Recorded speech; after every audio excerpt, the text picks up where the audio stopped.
Compartilhar com vocês o que o Senhor ministrou ao meu coração sobre a graça de Deus. Essa graça transformadora, amados. Essa graça que é suficiente para nós. Esta realidade poderosa é revelada para nós nas palavras do apóstolo Paulo. Então eu te convido a abrir a sua Bíblia em 1 Coríntios, capítulo 15, versos 10, e depois nós vamos pular lá para 2 Coríntios, capítulo 12, versos de 1 a 9. Então, 1 Coríntios 15, 10.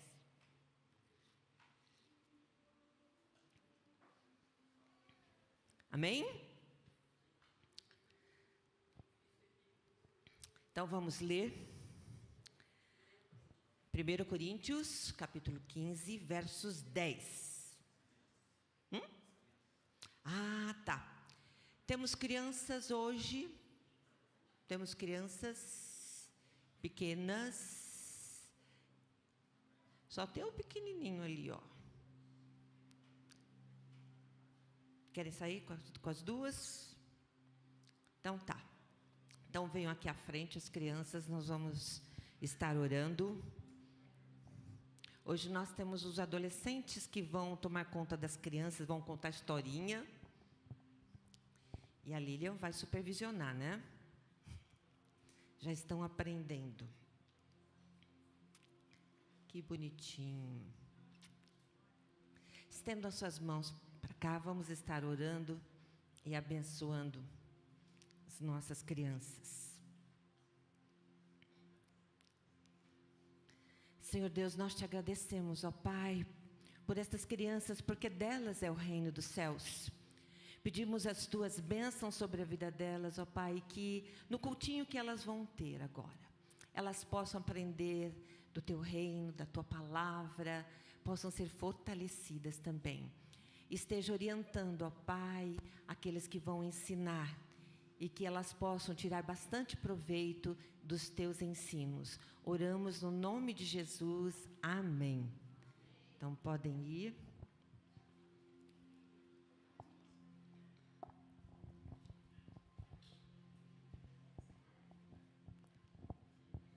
Amém. Então vamos lá, vamos proceder à leitura de 1 Coríntios, capítulo 15, versos 10. Mas pela graça de Deus sou o que sou, e sua graça para comigo não foi em vão. Antes trabalhei mais do que eles, mais do que todos eles. Contudo, não eu, mas a graça de Deus comigo. Agora vamos para 2 Coríntios 12, versos 7 a 9. Para impedir que eu me exaltasse por causa da grandeza dessas revelações, foi-me dado um espinho na carne, um mensageiro de Satanás para me atormentar. 3 vezes roguei ao Senhor que o tirasse de mim. Mas ele me disse: minha graça é suficiente para você, pois o meu poder se aperfeiçoa na fraqueza.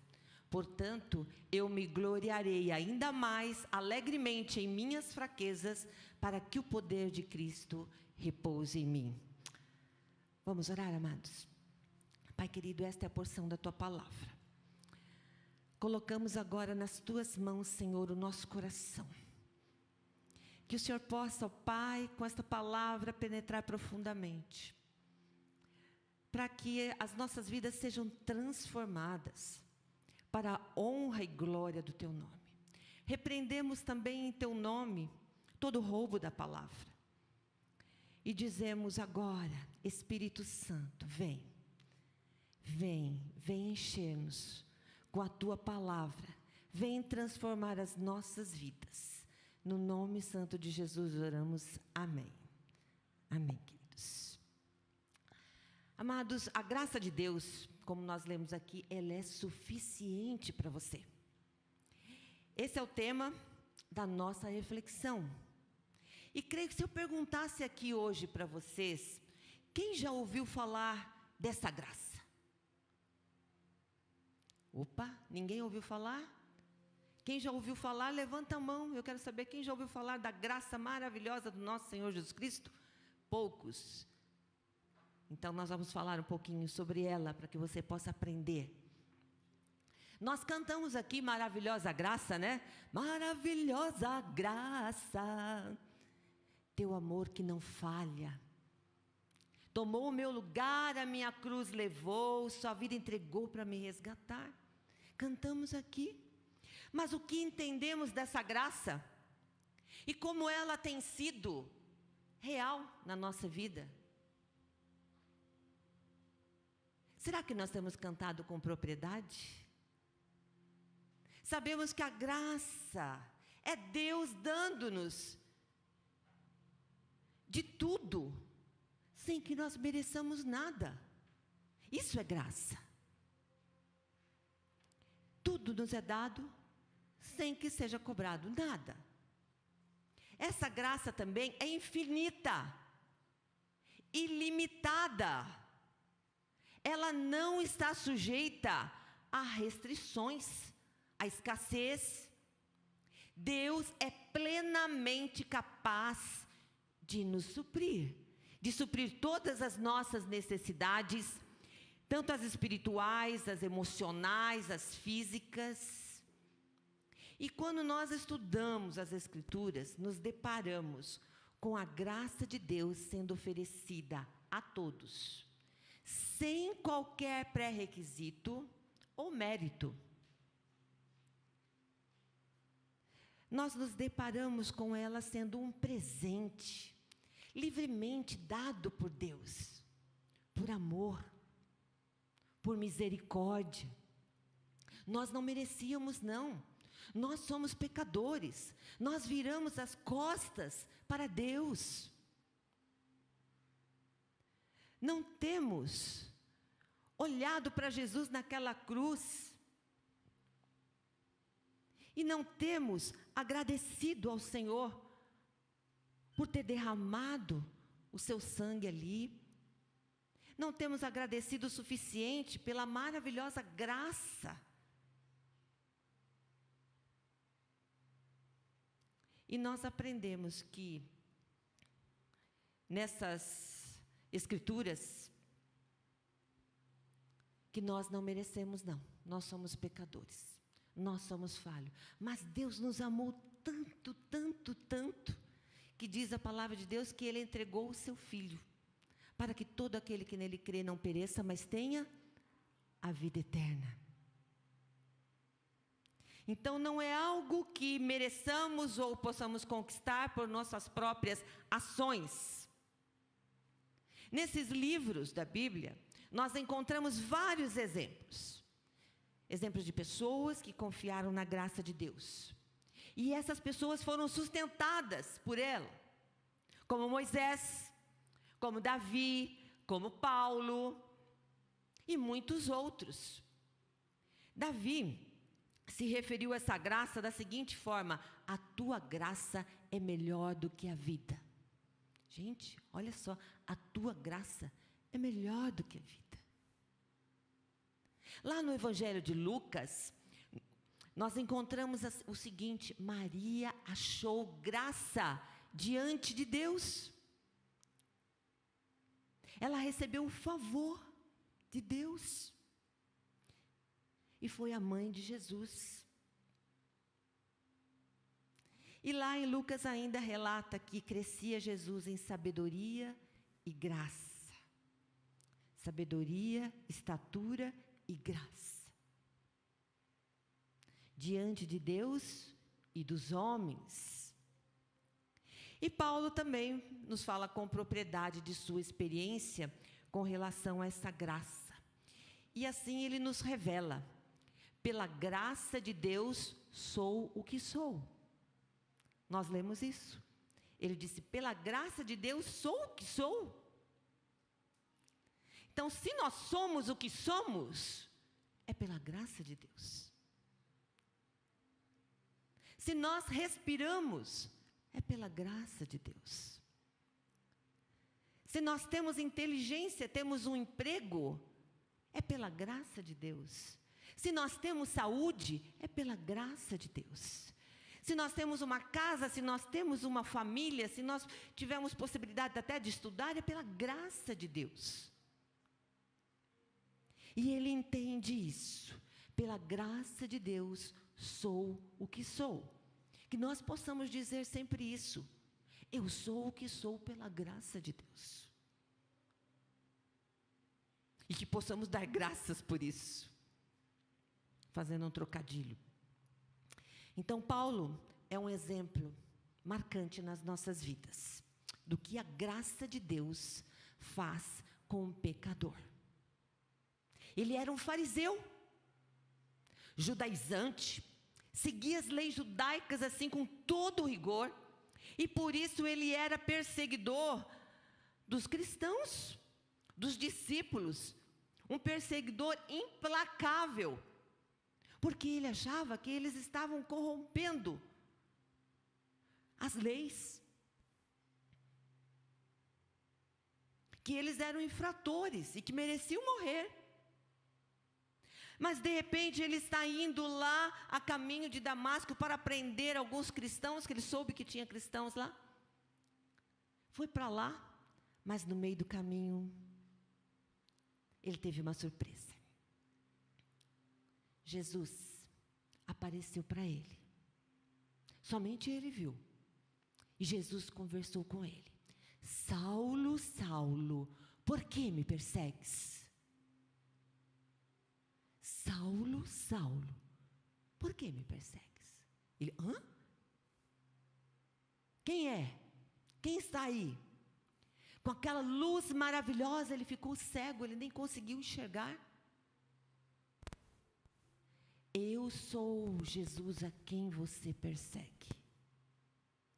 Naquele momento ele se converteu. Ele seguiu as ordens de Jesus. E desde aquele dia, a partir daquele momento, ele teve a sua vida totalmente transformada e passou a ser um seguidor de Cristo. Um pregador da palavra.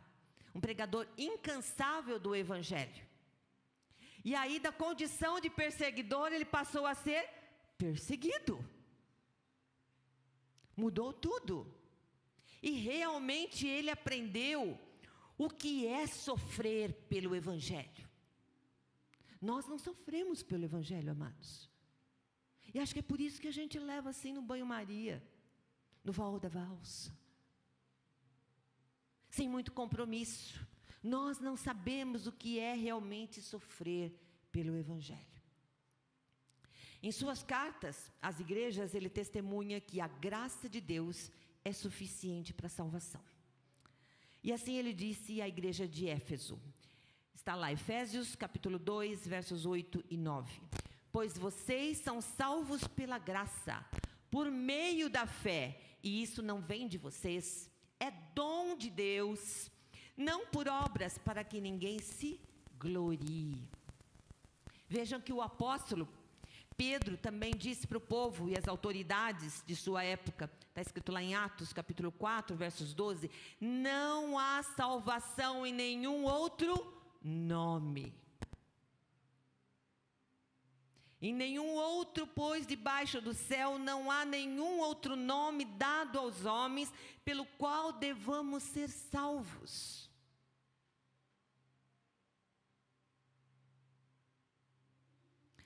Somos salvos, porque Jesus, o Filho de Deus, morreu por nós, no nosso lugar. Nós é que deveríamos estar naquela cruz, sendo crucificados. Junto com aquele ladrão. Com os dois ladrões. Nós.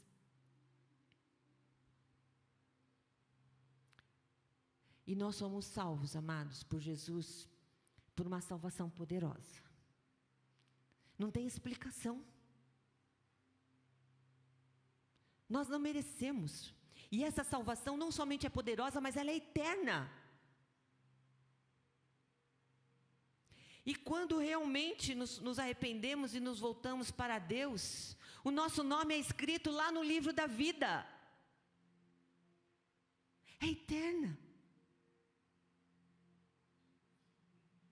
Mas precisamos cuidar para não cairmos da graça.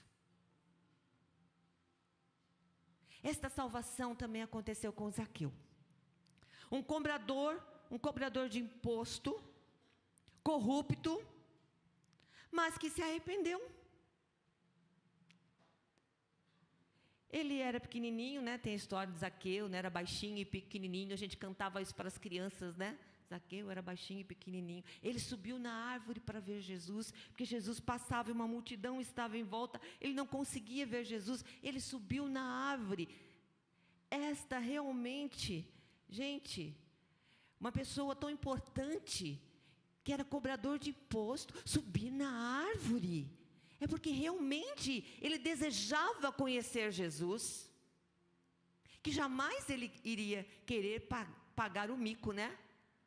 Subindo na árvore, para todos gozarem dele, mas ele subiu porque ele queria, ele desejava ver Jesus. E Jesus olhou para ele, assim como ele olha para você, aonde você está, da forma como você está.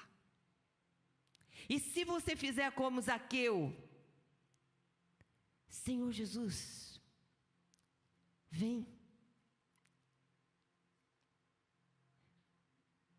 E você levar Jesus para casa, como Zaqueu levou Jesus para casa, tenha certeza que a sua vida vai ser transformada. E haverá salvação não somente para tu, mas para tua casa. E foi o que aconteceu. Zaqueu teve a sua vida transformada, salva. E Jesus disse assim: hoje houve salvação nesta casa. E ele falou: eu vou devolver tudo o que eu roubei, em dobro. Quantas vezes mais vou devolver? Isso realmente é arrependimento. Você ressarcir aqueles que você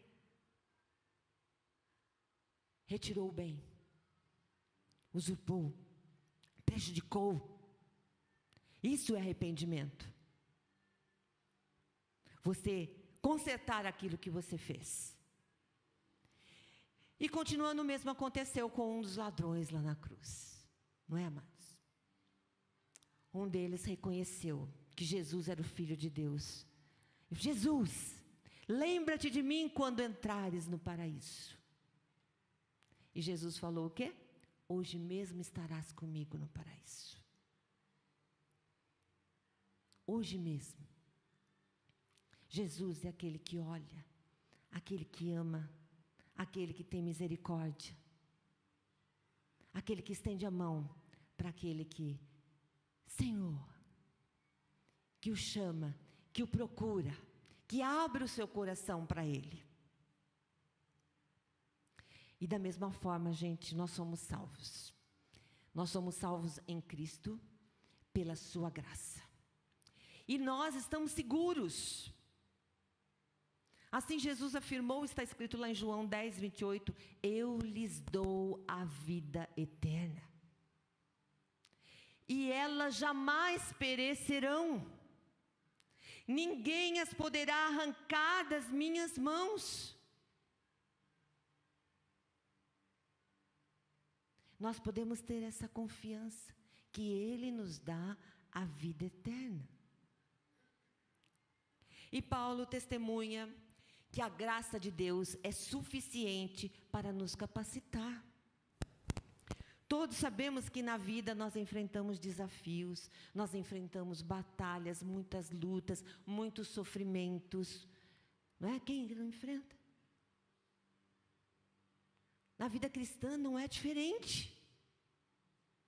Porém, a graça de Jesus nos capacita a enfrentá-los. O próprio Senhor Jesus nos alertou sobre isso, dizendo, olha, no mundo tereis aflições, mas tende bom ânimo, eu venci o mundo. Ou seja, ele está falando aqui, ó, tereis muito sofrimento sim, mas tende bom ânimo. Anime-se. Se eu venci, você pode vencer também. E Paulo sentiu na pele o que é ser afligido, amados. Em Atos 14, nós lemos que Paulo estava pregando em Listra, quando ele foi apedrejado e arrastado para fora da cidade, quase morto. Aí os discípulos chegam e se colocam à volta dele. De repente ele levanta. Pensavam que ele estava morto e ele de repente, opa, um fantasma levantou. Levantou como se nada tivesse acontecido, gente. Levantou, voltou para a cidade e continuou pregando. E falou, está aqui, estou pregando. E aí continuou incentivando aqueles cristãos, aqueles primeiros discípulos, a permanecerem na fé, porque era necessário que passassem por tribulações para entrarem no reino dos céus. Era necessário. Jesus deixa isso claro, muito claro, quando ele diz: tome a sua cruz e siga-me. No entanto, a gente não precisa temer. Mas carregar a cruz? Precisamos. Precisamos crucificar o nosso eu, as nossas vontades. Precisamos. Mas não precisamos temer. Porque temos a promessa do Senhor que Ele estará conosco. Amém? Assim disse o Senhor através do profeta Isaías, lá no capítulo 43, versos 2 e 3. Quando você atravessar pelas águas, eu estarei com você. E quando você atravessar os rios, eles não encobrirão. Quando você andar através do fogo, você não se queimará. As chamas não o deixarão em brasas. Pois eu sou o Senhor, o seu Deus, o Santo de Israel, o seu Salvador. Essa é a promessa de Deus para nós. Ele está conosco nas tribulações, nas batalhas. Nós não estamos sozinhos. Olha que graça maravilhosa. Ele nos perdoa, nos dá salvação e caminha conosco. Essa graça do Senhor que nos acompanha, em 2 Coríntios, capítulo 12, de 1 a 3, Paulo fala assim, olha, ele fala sobre o arrebatamento até o terceiro céu. Ele fala, olha, eu fui arrebatado. Eu subi, não sei se em espírito, não sei se em corpo, não sei como foi, mas foi uma experiência gloriosa, uma experiência maravilhosa que ele teve com Jesus. Mas logo ali, nos versos 17, ele fala do espinho na carne, o mensageiro de Satanás. Gente, que espinho é esse? Você já teve um espinho de peixe na garganta? Alguém já teve aqui? Porque eu já tive. Fui parar no hospital, tive que fazer endoscopia para tirar, não foi brincadeira, gente, dói, não podia engolir nem a saliva. Como incomoda? Incomoda demais. Um espinho também no dedo, no pé, na mão, onde? Incomoda. E uma doença física não incomoda? Como incomoda? Ninguém gosta de ter dor. Incomoda demais. Não sabemos qual era o espinho na carne. Em outras cartas dele, a gente deduz que era uma cegueira, mas não sabemos se era realmente esse o espinho. Ele ficou cego. E para um pregador, para um escritor de cartas, cegueira é uma dificuldade, é um espinho, sim. E esse espinho provocava em Paulo um incômodo muito grande. O feria, o atormentava, como ele disse aqui, e disse que isso aqui foi para que ele se esvaziasse do orgulho. Foi colocado por Satanás, e Satanás estava o esbofeteando, para lembrar que ele era fraco, que ele tinha que ser humilde, e principalmente lembrar o que Jesus disse para ele: a minha graça te basta. A minha graça é suficiente para você. Então, a partir daquele momento, ele tinha que confiar em quem? Em Jesus. Que quando ele sentisse dor, ele iria orar, ele ia procurar Jesus, para Jesus, me ajude. E Jesus iria ajudá-lo. A graça de Jesus era suficiente para ele. E é suficiente para nós. para enfrentarmos os espinhos, as bofetadas, as tribulações, os perigos, as perseguições, as adversidades, meus amados, nós temos um excelente recurso. A minha graça te basta. Nada além e nada aquém. É só a graça. Ela nos é suficiente, amados. Será que você tem um espinho com você? No trabalho, na casa, na família, no corpo. Às vezes um vício indesejado, um impulso, uma fraqueza. Alguma coisa que esteja te incomodando, que esteja te ferindo. Faça como Paulo, agarre-se. Agarre-se na graça. Nessa graça maravilhosa de Jesus. Busque-o de todo o coração. Fortaleça-se na graça. Porque esta graça nos capacita. Ela é suficiente. E mais, a graça de Deus é suficiente para nos habilitar no serviço, para trabalhar. E Paulo diz que a graça não lhe foi concedida em vão. Pelo contrário, ele trabalhou muito mais do que todos os demais. Mas não ele, mas a graça de Deus com ele. Olha a diferença. Ele trabalhou muito, mas não era ele, era a graça de Deus com ele.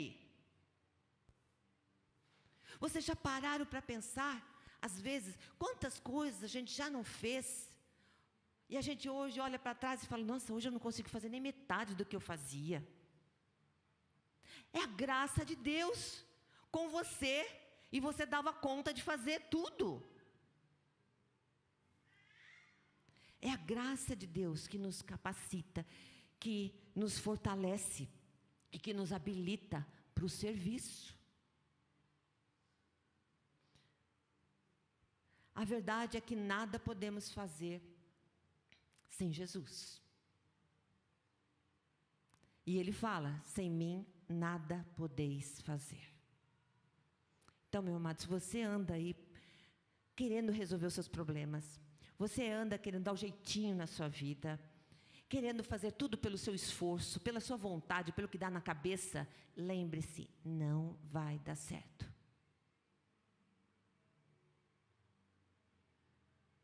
É somente pela graça. Faça tudo pela graça. Buscando o Senhor. Paulo reconhece que tudo que ele era, tudo que ele havia realizado em seu ministério, era resultado da graça de Deus.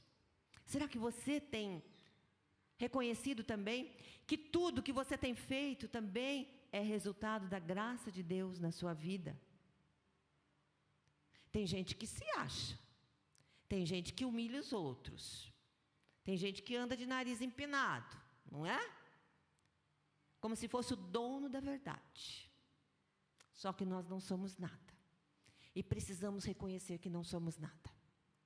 Paulo reconheceu que ele não era nada. Que ele necessitava da graça de Deus. E ele procurou depender dessa graça a cada instante. Vejam que ele não atribuiu o sucesso dele às suas próprias habilidades, de forma alguma, nem os seus méritos. Sou o que sou pela graça de Deus.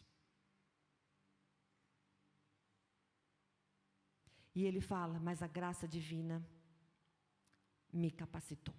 E que você possa também estar dizendo, pela graça divina, eu estou sendo capacitado para trabalhar para o Senhor. Pela graça divina.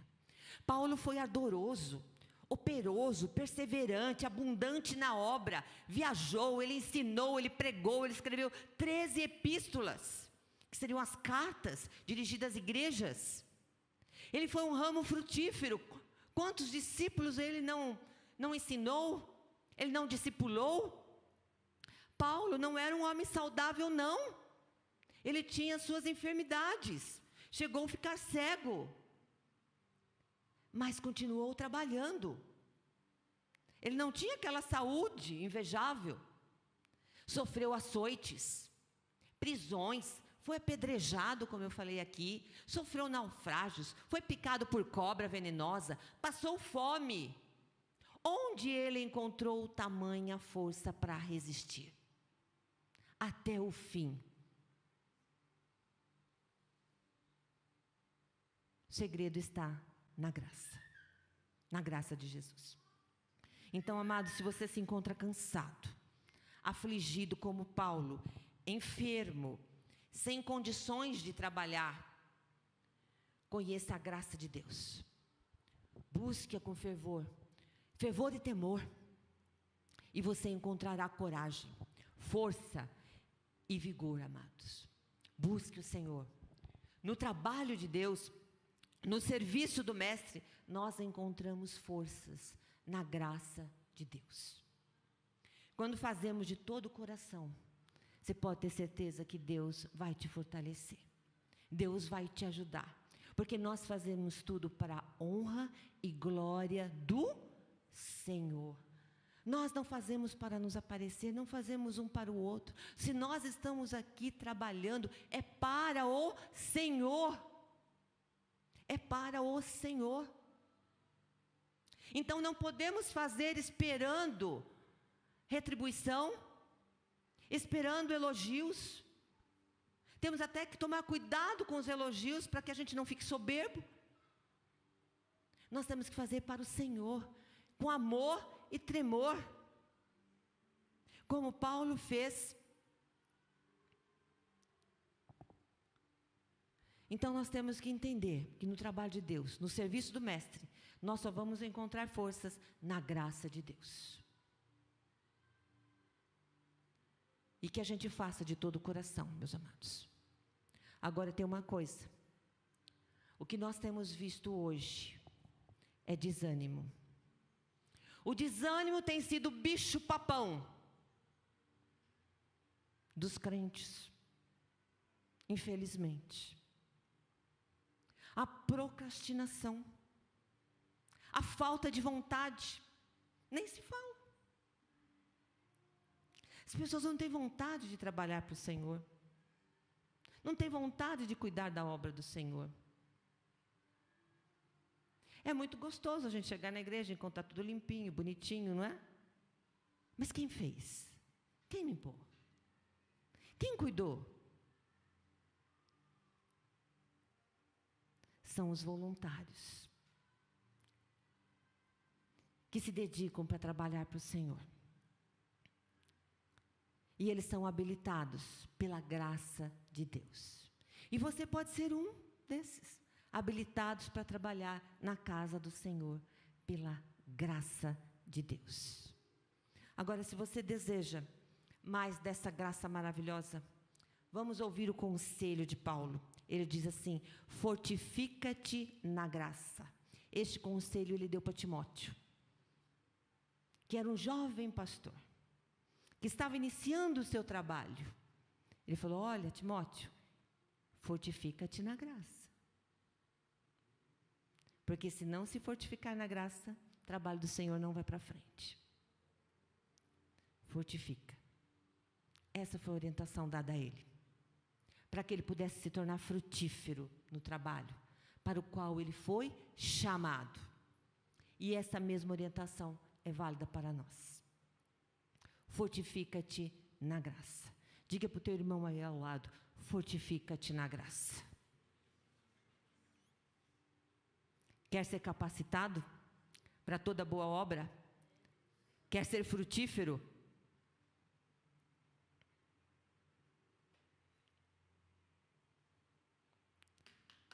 Amados, aconteceu um desastre aqui. Aconteceu um desastre. Se você quer ser frutífero em toda boa obra, amados, você tem que se fortificar na graça do Senhor. Não pode não pode simplesmente fazer pela sua vontade, pela sua força, de forma alguma. Chama o louvor aqui, pode vir à frente. E eu vou contar uma historinha para vocês. Vou contar uma historinha para que vocês possam entender o que é essa graça maravilhosa. O que é essa graça maravilhosa de Jesus?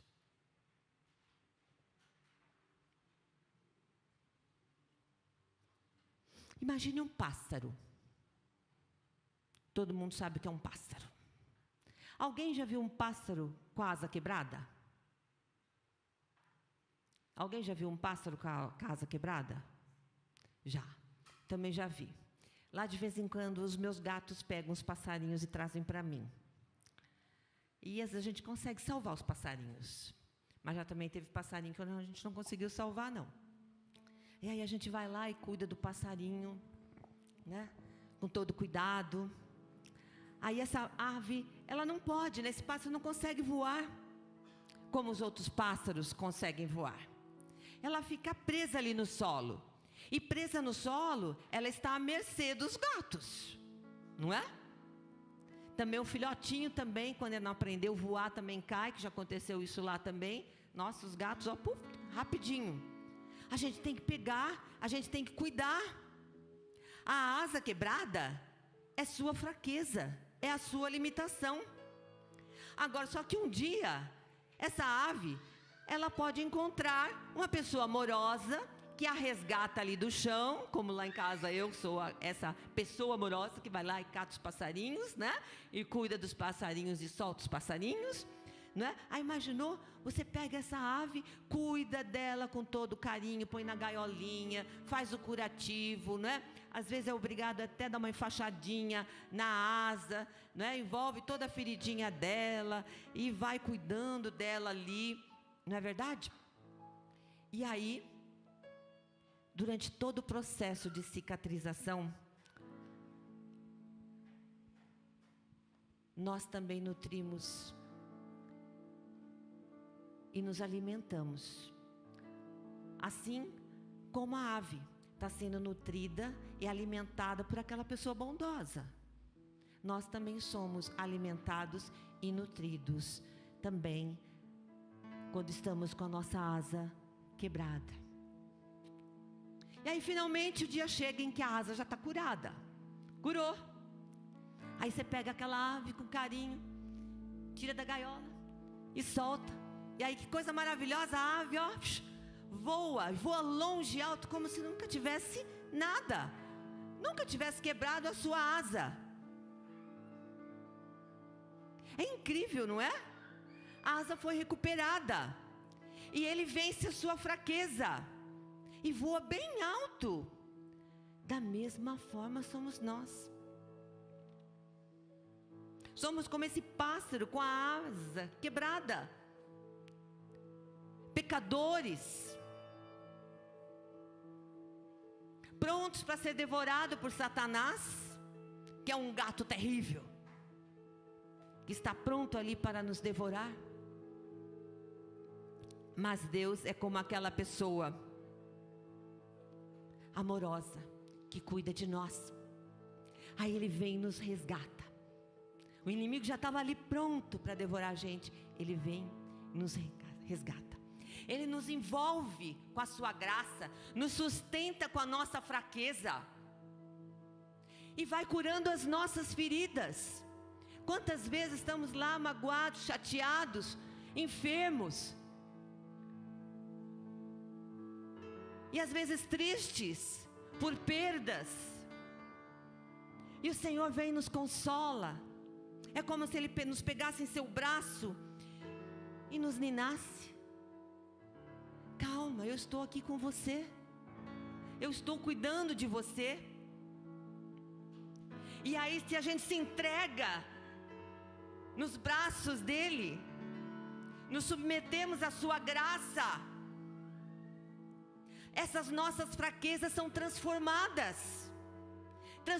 em oportunidades, para que o poder de Deus se manifeste em nós. nós não somos mais escravos, porque o Senhor tirou as cadeias, aquilo que nos prendia, pela sua graça maravilhosa. Nós somos capacitados para alcançar alturas inimagináveis. Lembrando daquele versículo em Isaías: mas aqueles que esperam no Senhor renovam as suas forças, voam bem alto como águias, correm, não ficam exaustos, andam, não se cansam. Maravilhoso isso, gente. Saber que o Senhor renova as nossas forças.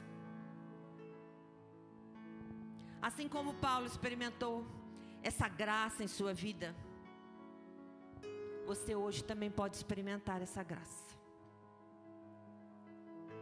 E eu te convido, se você deseja experimentar dessa graça, se você ainda não experimentou dessa graça, não se colocou no colo de Jesus, não se deixou ser tratado, curado, a sua asa ainda está quebrada, hoje é dia de você deixar que o Senhor cure, que Ele cure as suas feridas, que Ele recupere essa asa quebrada, para que você possa voar longe, alto, como a águia. Então eu te convido, feche os seus olhos, te convido a orar. Coloque diante do Senhor: Senhor, eu tenho uma ferida, eu tenho um machucado aqui na minha alma, minha asinha está quebrada por isso, por aquilo. Vai colocando os seus sentimentos, aquilo que está ferindo o seu coração, esse espinho que está te cutucando, coloca agora nas mãos do Senhor. Fala: Senhor, me cura, trata, Senhor, com a tua graça transformadora. Eu me coloco nas suas mãos, eu quero a salvação, eu quero ser capacitado para enfrentar as dificuldades, as batalhas, esses espinhos. Eu quero ser habilitado para o teu trabalho, para a tua obra. Então, Senhor, opera. Feche seus olhos, vamos orar. E coloque na mão do Senhor. Pai querido, eis aqui o teu povo, Senhor. Nós estamos aqui como aquela avezinha que está com a sua asa quebrada, machucada, e que precisa de alguém para curar, para restaurar, para cuidar. E nós sabemos que o Senhor é essa alma bondosa, que nos ama com amor infinito, que tem misericórdia das nossas vidas, mesmo nós ainda sendo pecadores. Que o Senhor possa estar perdoando os meus pecados. Me lave com teu sangue remidor. Entra na minha vida, faça morada. Tira tudo aquilo que está machucando, tudo aquilo que está incomodando. Que o Senhor possa tirar, possa me restaurar, me renovar, me fortalecer. Porque eu quero, assim como Paulo, ser uma pessoa frutífera nas tuas mãos. Uma pessoa operosa, que trabalha, que cumpre a tua vontade, cumpre o teu ministério. Eu quero estar debaixo da tua graça, porque a tua graça é suficiente. Eu não preciso de mais nada, eu só preciso da tua graça, Senhor. Então me perdoa, me cura, me renova. Coloca um propósito na minha vida. Me ajude a trabalhar. Me habilite para o trabalho para o Senhor. Que o Senhor possa me mostrar aonde eu devo trabalhar para o Senhor. Como eu devo glorificar o teu nome. Para que eu possa fazer tudo para a honra e glória do teu nome.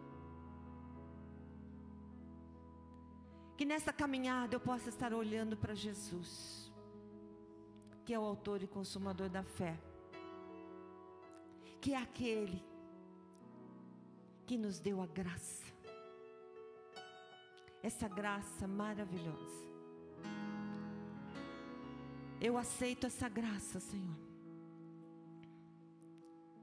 Eu aceito. Transforma, Pai. E nos ajude a sair daqui, desta igreja, fortalecidos, renovados, para a honra e glória do Teu nome. Amém, amém, amém, amados.